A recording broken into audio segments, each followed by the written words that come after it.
किताबों को लिखने वाले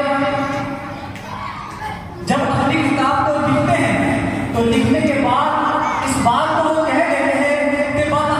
बशरियत, हम इंसान हैं, हमसे गलती हो सकती है। अगर गलती आपको नजर आए तो आप गलती बता करके हमारी इस्लाह फरमाए। लेकिन वाहिद किताब एक ऐसी है, इस दुनिया में एक ऐसी किताब है जिसके बारे में अपने कायनात ने इरशाद फरमाया, ये ऐसी किताब है जिसमें शक की गुंजाइश नहीं है, इसमें किसी भी तरह का शक व शुबा नहीं है। चुनांचे इमाम शाफई रहमतुल्लाहि तआला अलैह ने किताब लिखी जिसका नाम किताबुल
कुरान पाक में हर चीज का जिक्र रब ने इरशाद फरमाया